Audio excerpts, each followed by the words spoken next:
dual wielder feat. When you're fighting with two weapons, you gain +1 to AC while you're wielding a separate melee weapon in each hand. You can use two-weapon fighting even when the one-handed melee weapons you're wielding aren't light, and you can draw and stow two one-handed weapons when you would normally only be able to draw or stow one. Niche, but useful. I'm also just gonna say this is just a bad feat, to be honest. Dual wielding in general was kind of garbage. I mean, you gotta look at the fighter and well, honestly, just the fighter, because he can get his things. You need not only a feat, but you also need a fighting style for it to work. Exactly. So technically, if you're not the fighter, you need 2 feats. Mm-hmm.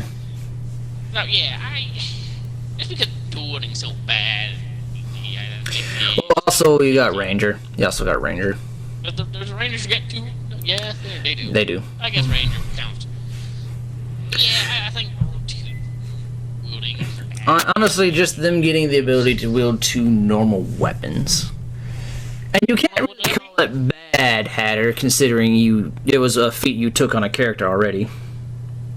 Right. But I still think it's pretty bad, though. It's not great. You don't get that much more offensive. You just want, your sword and board and just to still be on par with someone. Yeah. So honestly, I don't know. The feat kind of it's got dueling stuff. So I think the feat's just bad for it. Either way. Wait. Yeah, I know my headset's low. I'll care about it later when I'm not worried. Next up, what they should do is just add the fighting style into the feat, and that's all what it should do. Honestly, that should be part of the feat, because it's called dual wielder. I would assume I know how to properly strike you with the weapon in my offhand. But having a slightly more powerful weapon in your offhand, I guess. Either way. Next feat up, it's another thing from the player's handbook called Dungeon Delver.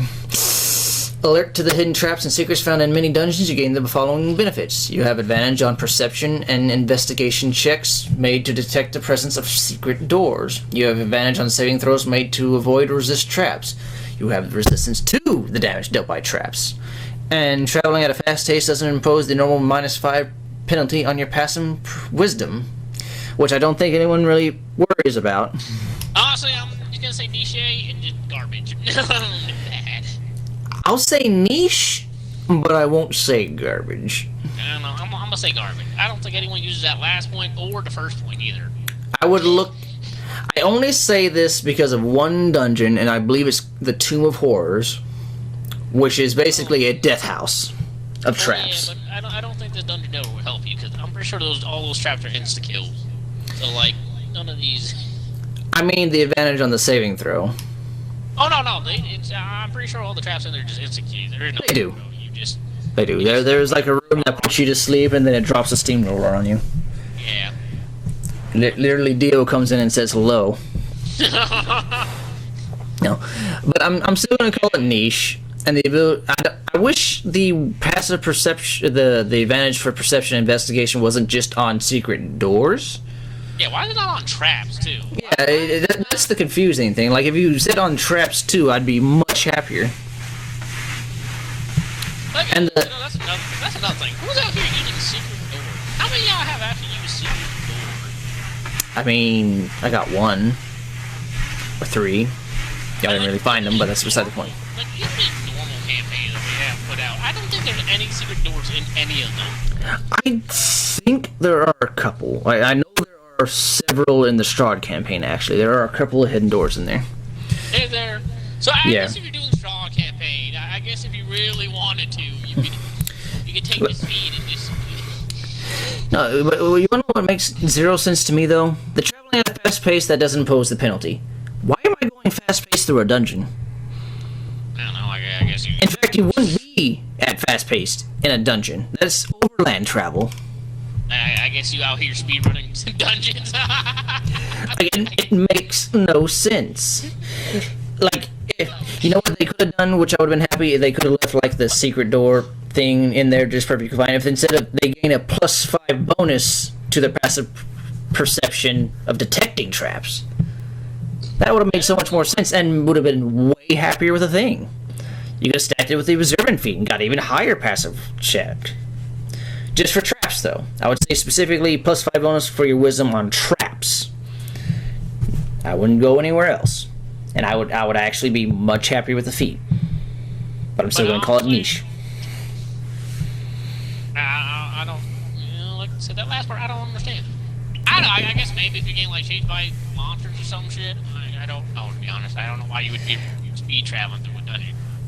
Yeah, just because this is Dungeon Delver, it makes you think dungeon. I guess you could technically be doing this stuff over land, but it just doesn't sound nice. What secret doors over land?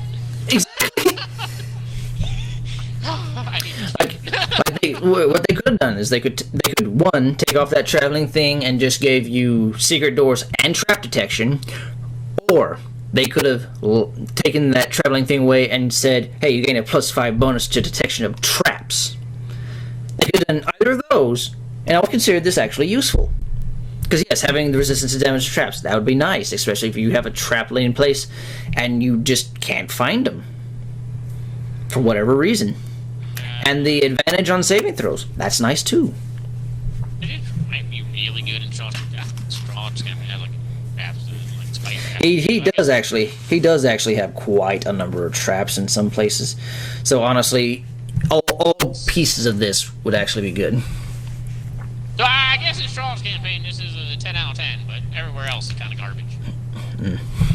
All right, so ignoring that, we're gonna go next down, which is another player handbook thing. Durable. You can gain an increase to your Constitution by 1 to a max of 20, and when you roll a hit die to gain hit points, the minimum number of hit points you gain from the roll equals twice your Con modifier.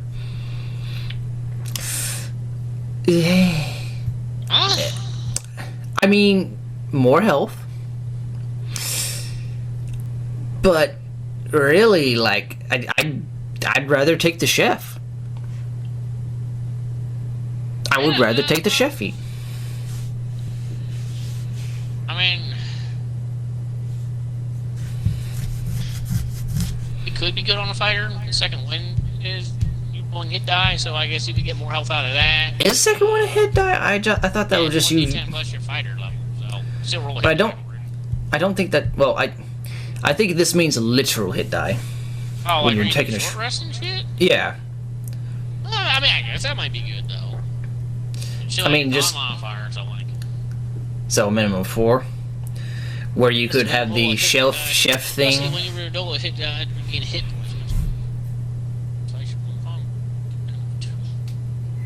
I guess it depends. If it's just talking about normal hit die, I guess it's bad. But like, if they're talking about any hit die that are sort of like cure wounds, I could see that being useful. I mean, I guess if you're looking at a guy who has 5 plus 5 to his Constitution, like he just got, like 20 in. Yeah. So automatically he's gaining at least 10. You can't get less than 10 on his hit die. So I guess I can see it, but I just can't call this so niche or good. I can't even call it niche. But like I said, it really depends on what they mean by the hit dice. If they're just talking about the short rest thing, then yeah, it's kind of bad. But if they're talking about any hit dice that really lets you heal, I feel like you could definitely use this like on a barbarian, any cleric, druid that has heal. Honestly, like because heal. So like, I guess. But I don't think they're using hit die. That said, looking at this next feat, I think the two of these could go together, even though I'm annoyed by it. Even though I'm annoyed by it. So looking at these two feats combined right now, this next one called Dwarven Fortitude, you have to be a dwarf. You have the blood of dwarf heroes flowing through your veins. You gain another point in Constitution, so at least you gain an additional Constitution score there. Whenever you take the dodge action in combat, you can spend a hit die to heal yourself. Okay, Roll the die. See now. Yeah, you looking at these combined, you could actually do something. Roll the die, add your con, and regain a number of hit points equal to the total, a minimum of 1. But if I'm looking at this and I combine it and I take it at the very minimum, and let's just say you have your con maxed out and you're a fighter, you're automatically getting back your whole 10 HP from that, plus your con as well. Because I don't know if you actually add your Constitution modifier to your hit dice when you roll them. I don't think you actually do short that. rest you do. I think when you do like long rest, short rest you do, you die. I'm very curious, actually. I'm like 99.9% sure you do. But yeah, I mean, I guess with the 2 feats it becomes good. I don't. But you also have to be a dwarf. Yeah. I mean, a hill dwarf. A hill dwarf would be very powerful. I guess. See if you can find something you could do. I think we're ranking them separately, so it's kind of bad. Plus, it requires you to be a dwarf to be good, so. I mean, not a thing. Best race, but. No, you do add the Constitution modifier to it. So I've never done that right. I've always just rolled the dice. Although I find it very hilarious. Like when you normally rolling your hit dice without those, you do have the chance of rolling a minimum of 0. Yeah, because negative on. So Yeah. I guess like if you roll 1 and then You're just sitting there like, okay, wizards be like. So I mean, I guess if you do look at it like that, either of these two would prevent you from rolling a 0. yeah, Hilariously. It's bad, though. It's bad. Only because you have to be a dwarf to really get good use out of it. Now that said, I could see durable being bad, but in a tight situation, I can see dwarven fortitude being good. Oh yeah, no doubt. Like not only I would take this. not only do you now have disadvantage on hitting that person, but they just healed up with a different thing. And thinking about it again, on a dwarf fighter, he uses his main action to dodge, and then he uses his second wind, so he can get a lot of healing out of that. Actually, You know who else can also benefit from this? Monks. Monks can benefit from this. A dwarven monk. Yeah, they have the little bonus action dodge thing. Fair enough. Too bad they can't dodge and then bonus action dodge. Or maybe you can. Hold on here. Is there a rule that says you can't stack?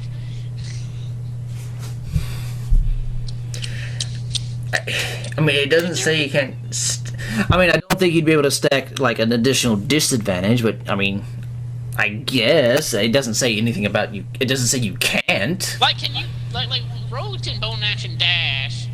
Could they dash with their main action to get two Yes. dashes? So so I guess technically you could dodge twice. I mean, you won't gain nothing other than healing, but you could dodge twice. Dodge and disengage. Oh yeah, there's that too. Could dodge and disengage. Now, what would you think would be better in a situation? Dodging and then leaving a person's thing, or disengaging and leaving a person's things?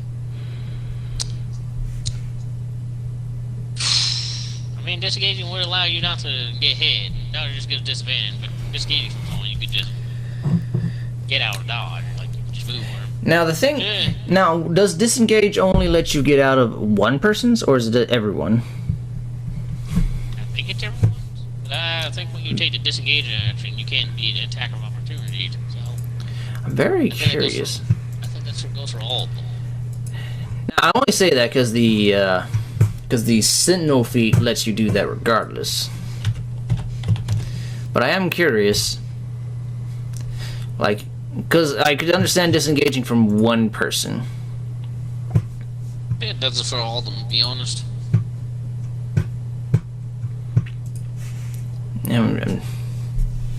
Yeah, if you disengage, your movement doesn't approach opportunity attacks for the rest of the turn. So yeah, I would say it everything, but either way. Moving on to the next one, we get another thing from Tasha's Cauldron, which is the Eldritch Adept. It requires spellcasting or pack magic feature, which I am happy about. Studying occult lore, you have unlocked Eldritch power within yourself. You learn one Eldritch invocation option of your choice from the Warlock class. If it has a prerequisite of any time, you can choose that invocation only if you're a Warlock who meets the requirement. When you gain a level, you can replace the invocation. I'm gonna say it's a good feat. There are plenty good things. There's a lot of invocations that don't actually require Warlock levels. Ow. But like the main ones are the best ones. Like you can get Eldritch, Devil's Sight. You know, the 120 dark. You can do magical in darkness. You can Yeah, get that one's a good one. What's it called? I forget what it's called, but it allows you to cast the skies at will whenever you want. So you can just disguise yourself to be something else. Mm-hmm. If you know. Be anything but yourself. But no, I could definitely consider it a worthwhile one. And I won't look at it. Anyway, there's not a lot to talk about. It's just a good thing to get a few smaller things from the Warlock. If you could get some of the stuff from like higher levels, because there are ones at higher level, it just doesn't let you get those either. I mean, to be fair, you can be a Warlock and take it and get more you get it in there. Exactly, you have a Warlock with extra. Does the Blood Hunter with his Warlock thing, do they get anything extra with this? No. No? Okay. They don't have invocation. But you know what else you can take that's really good? With the you could take Eldritch Mind of the invocation. I think that one has like advantage on Constitution checks to maintain concentration from spells. You can always check that out. Yeah, but you also got War Mage. You could also, I think there's also one that allows you to get detect magic at will. Disguise Self at will. It's got several good ones. Yeah, it has several good ones. Either way, let's just move right along because there's not really a lot we can talk without doing a lot of stuff, and we haven't even talked about the Warlock himself yet, so that'd be weird.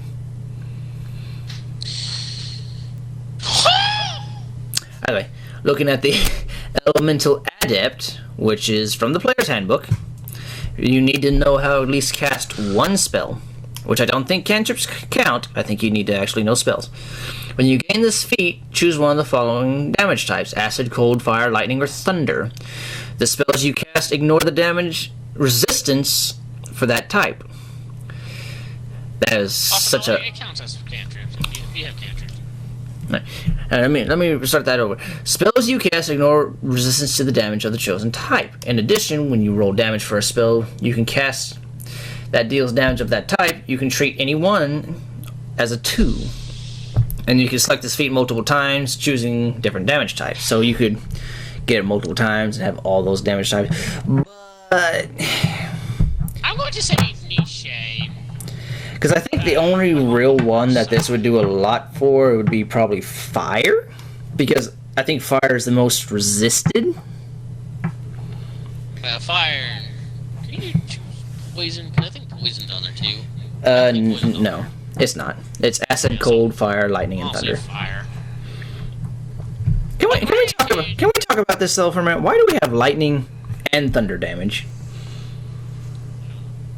Why isn't Thunder just Force? Because that's what Thunder is. It's just it's a strong force. Oh no, it's not. Force is kinetic energy. No, if I came over to your house and I forced you to the ground, and then I had someone shout a fucking thunderclap on you, and that then threw you to the ground, wouldn't you consider that the same thing? I mean, one, you're going to be bleeding from the ears from the thunder, but me, you're just going to be bleeding from the ass, so I guess it's fair. I don't know. The damage charge in D&D is weird. Yeah. Because, like Eldritch Blast is considered force damage, but if you read the description, it calls it cackling or crackling. That's like a crackling lightning. Yeah, I look at lightning. That's how I always picture it. Unless I have a very thematic reason behind my Eldritch Blast, but that's beside the point. No, but it's niche, leaning on the bad, but you know. Honestly, I don't know how you like. You could go with Sorcerer and get the little transmute meta magic and just transmute to fire damage or whatever damage you want over there. I think it's the same. Yeah, or the Scribe Wizard. Get that chromatic orb so you can make all those first level spells different. I mean, might be good on the Storm Cleric or something. Like I feel like this would be a really good feat if you wanted to be a thematic character. Like if you only wanted to use fire spells or lightning spells or whatever. I feel like you could pick up this feat and it'll be useful because you know. Either way. I definitely think it's niche, but leaning on the bad side. Yeah. Looking at the next thing, we have another thing from Xanathar's Guide to Everything. It does require you to be an elf or a half-elf, but it is Elven Accuracy. Your accuracy of the elves is legendary, especially that of an elf archer and spellcasters. You have an uncanny aim with any attack. When you take this feat, you gain a bonus to Dex, Int, Wisdom, or Charisma. You gain a +1. It has to max out at 20 though. And whenever you have advantage on attack roll using Dex, Int, Wisdom, or Charisma, you can re-roll one of the dice once. So technically, you have triple advantage. Yeah, 10 out of 10 good feat. If you're an elf, I would suggest taking this. If you are an elf, this is a must. Unless you're like an elf barbarian. Oh, yeah, I suppose that's true. Just because it doesn't affect strength. Yeah. But no, it is a useful one. Like Triple advantage on anything is god tier. an elf rogue would have a fun time with this because that is 3 times trying to get a sneak attack. Exactly. But other than that, there's literally nothing else to talk about. 10 out of 10, cream of the crop, useful as shit. You gotta have it. Would recommend. Facts. Ah! Alright. Next after that, Xanathar's Guide to Everything. Hello again. It's called Fade Away. Prerequisite. Gnome. Your people are clever with a knack for illusion magic. You have learned a magical trick for fading away when you suffer harm. You can increase your dex or int score by 1 to a max of 20. And immediately after you take damage, you can use your reaction to turn invisible until the end of your next turn, or until you attack, deal damage, or force someone to make a saving throw. Once you use this ability, you can't do so again until you finish a short or long rest. So being on a short or long rest, I consider this niche, but kind of tilting towards the good side. I can see a gnome. I see a gnome caster getting a benefit out of this. Oh yeah, see, I feel like any gnome main character. Cause like if you're in melee, I'm not exactly sure what the invisible is gonna do for you. Cause I'm pretty sure they can still smack the shit out of you. They can try, but it would be with disadvantage. I mean, I guess. Like, I don't consider it great, but I do consider it useful. Yeah, I guess so. Cause you could turn invisible. But I mean, like the furball already have something like that. I think also the ranger can do it as a bonus action. Yeah. I mean, if it's this thing, a gnome rogue could do this, and then just straight immediately attack them back and have advantage because they're invisible. I mean, that's an instant sneak attack for you. And then they could disengage or dodge as a bonus action and actually get away from them if they hurt them pretty bad. But like I said, I don't consider this great. It's 100% niche, but I could see a little bit of use for it. Then an additional dex or int point. You can't really say. You can't say that's bad. Okay. We could put a niche and play it on the good side. Maybe like 5 out of 10. Put it in the middle ground. Yeah, it's a middle. It's a 5. Yeah. Although I don't understand the gnome piece. I could see this being on any That's what race. I'm saying. Like, I don't. Why they had a racial feature? I feel like I just need to read more on gnomes. So far, the only halfling has required one skill thing from the actual race itself. All the other ones here, it's just like, hey, if you're this race, you can use it. Yeah. It's like, okay, cool. Why I feel like we race? need to read up on the gnomes, and then maybe this will make more sense to us. Well, no, I'm just saying in general. Like, I know they're all about the illusion magic. I think their little race gives you, like, talk about the tricksters and shit, but... Yeah. The point is, like, this could literally work for any race. It just... only the halfling requires you to be a halfling. It's from what I've seen. Yeah. Because you actually literally need that lucky roll trait. All the other ones, you could just be any other race and just learn it. And I don't... I don't know why. Yeah, don't ask me. It's weird. I guess you want to be unique or something. Yeah. I don't want to be unique. It's not a phase. Anyway, next up, another thing from Xanathar's, we got the Fey Teleportation. Requires you to be an elf that is high, a Nenari high elf, or a Velinar high. So, basically a high elf. You studied the High Elven lore. The High Elven lore has unlocked Fey power that few other elves possess. Except your Eladrin cousins. Drawing on your Fey ancestry, you can momentarily stride through the Feywild to shorten your path. You gain a +1 to int or charisma to a max of 20. You learn how to speak, read, and write Sylvan because, that just magically happens. And you learn to cast Misty Step once without expending a spell slot. You gain it back on a short or long rest, and it requires your int, although there's not much I need to worry about, considering it's just a utility spell, and I don't have to worry about the int going on this. I could have a negative modifier. I could be the idiot in the world. I could have 1 intelligence and still use this. So, I'm going to go on. I feel like this is terrible. This is a terrible feat. I would not recommend this feat. I would not take this. I mean... Yeah, I'll explain it later on, too, once we get to it. In fact, I'm pretty sure we're literally right after this one that we learned about the Fey Touch? Yeah, probably the Fey Touch. Either way, no, like, is Misty Step a good spell? Yeah, I would say that. Everything else about this? Fuck no. Also, don't elves already know Sylvan? I'm pretty sure elves already innately know Sylvan. Hold up. Am I tripping here? Hold on, I gotta look at stuff. You know, you got me curious too. You got me fucked up right now. I'm pretty sure they're supposed to know it by now, but I guess not. Hold on here. Whole ass feat for it. Languages. They know how to speak Common and Elvish.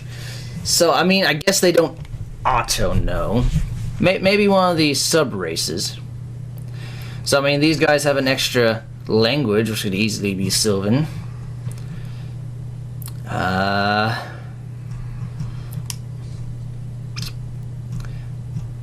Don't tell me the Eladrin don't know this. I guess they don't.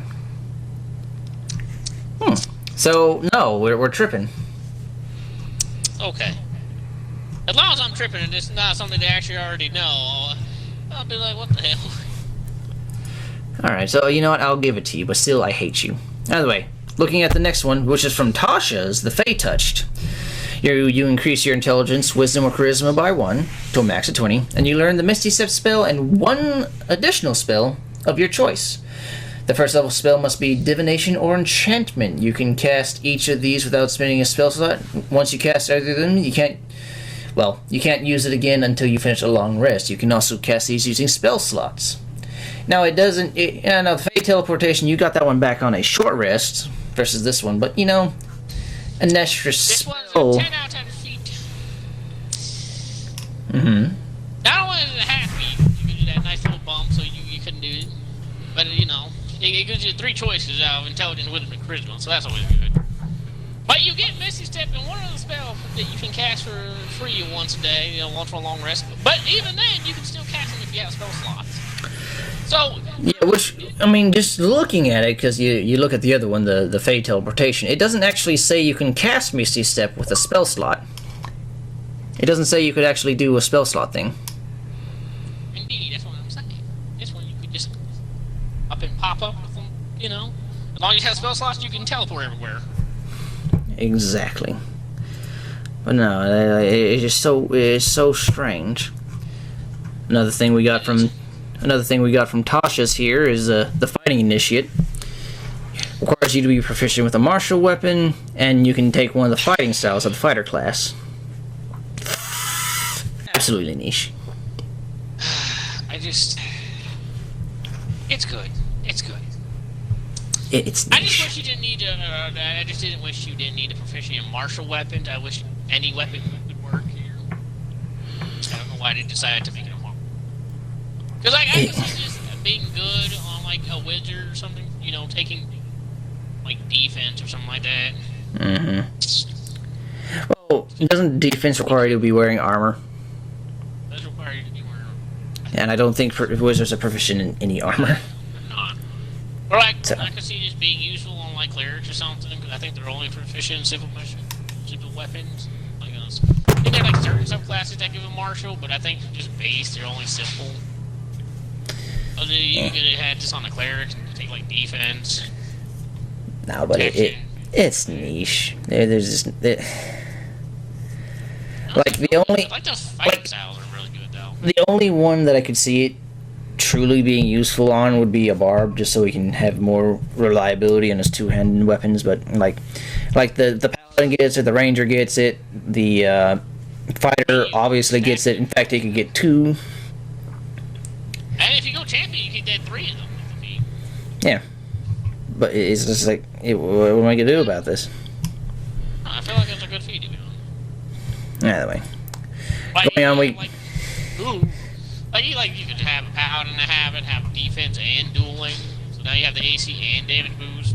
Same with the fighter. Same with the ranger. Mm. The barb can take, a little 2-weapon fighting.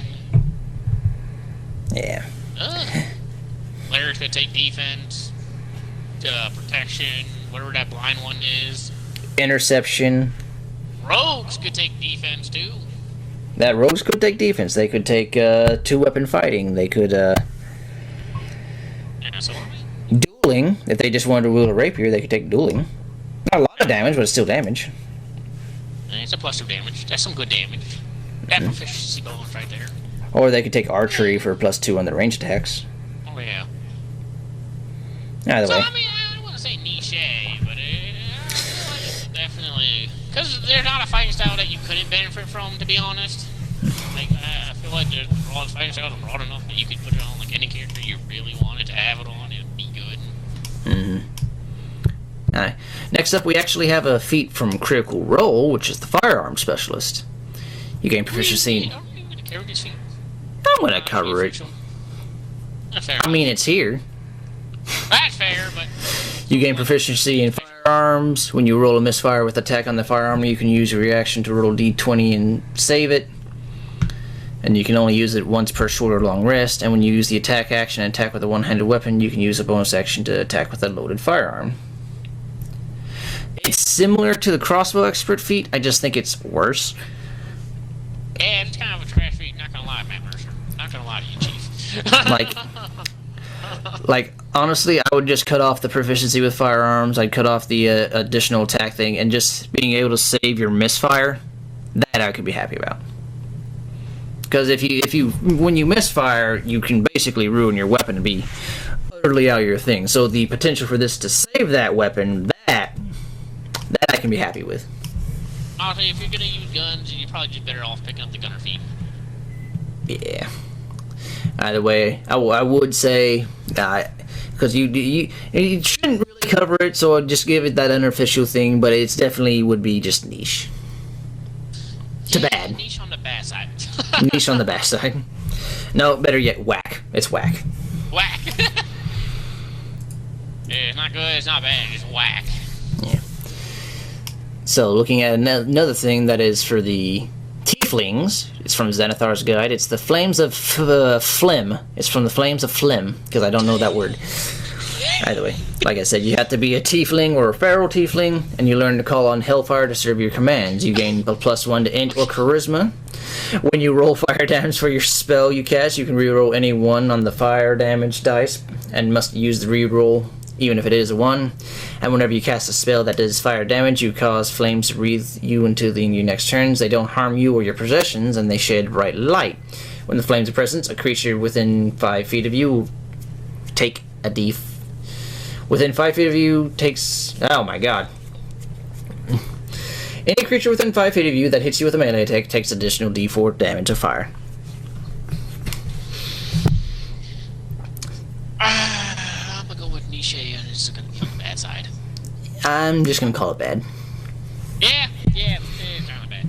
I always say niche because, like, I'm pretty sure, like, all the tieflings, at least, like, 90% of them have Hellish Rebuke as the little spellcast. Yeah, they naturally have Hellish Rebuke. Get use out of this if you... But other than that, it's kind of bad. Nah, it's just bad. I wouldn't even say it's useful.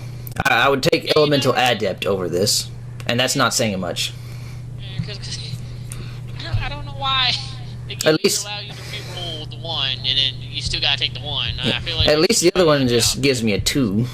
Yeah, I feel like they should have done that too with this one.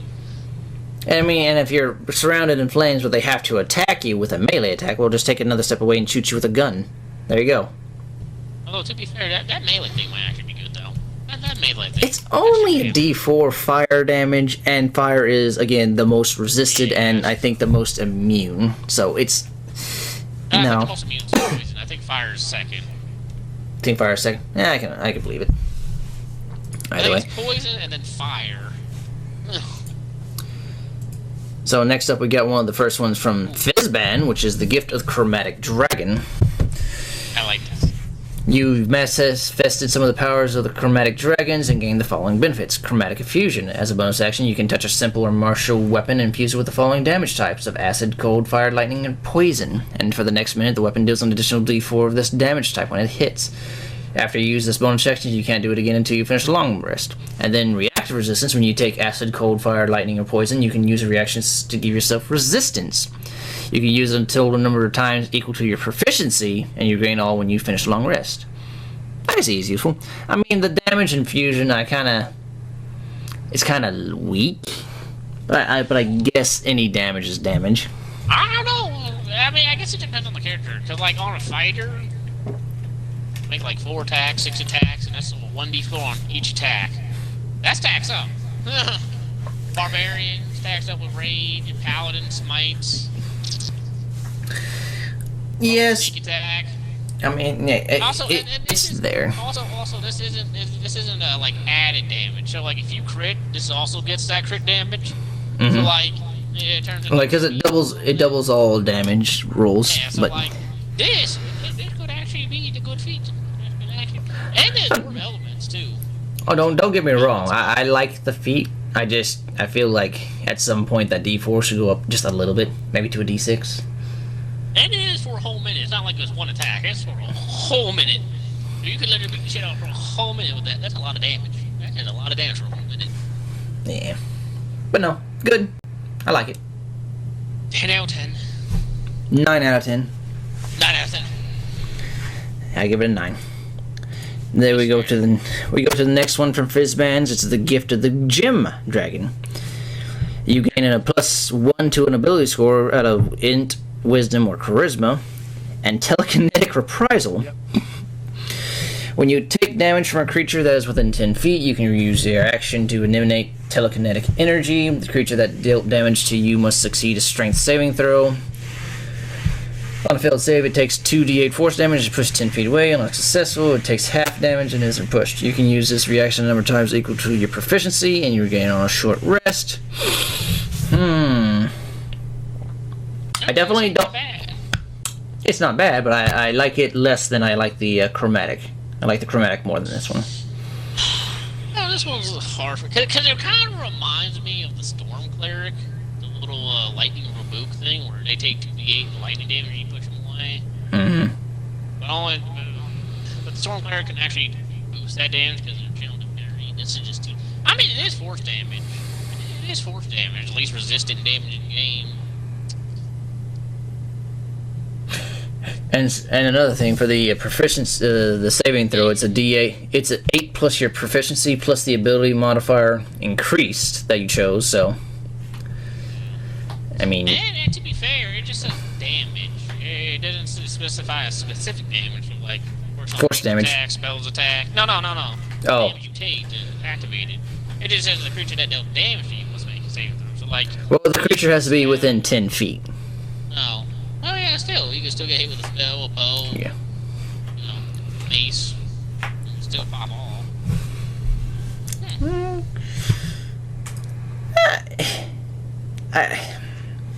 I would say niche on the good side, but it's kind of... It's kind of lackluster, not gonna lie. It's kind of lackluster. And for the final one, Fizzbands that I see right here, at least, is the gift of Metallic. This gotta be the Metallic. Yeah, but to chronic healing, you learn the Cure Wounds spell, and you cast it without expending a spell slot. When you do it again, you can't use it again until you finish a long rest. You can also use it using spell slots. And the spell casting ability is Int, Wisdom, or Charisma when you cast it. Chose when you gain the feat. And you gain Protective Wings. You can manifest Protective Wings that you can shield you or others. When you or another creature within 5 feet is hit by an attack roll, you can use reaction to manifest said wings. You gain a bonus to AC equal to your proficiency, potentially causing it to miss, and you can use it an equal number of times to your proficiency bonus, and then use a long rest to get it back. Yeah, so basically this feat just completely, made the defensive duelist obsolete, but that's besides It kind of does. It kind of also, basically it's like protection. I mean, protection's infinite, but... Yeah, this is a really good feat. 10 out of 10. This also allows wizards and other non-classes that didn't have spells, you know, like healing spells. Like I think Warlock doesn't really have healing spells. Wizard don't really have a healing spell. Any other class? I don't know. The other ones have healing spell. Yeah. Alright. Does Sorcerer have healing spell? Does Sorcerer get you? If not... Sorcerers get it if they are on the Divine Soul? They get cleric spells? No. So yeah, Sorcerer, Warlock, Wizard, put this on them. Now there you go. You have a healing spell that goes off of your casting stat. Now your party wizard can be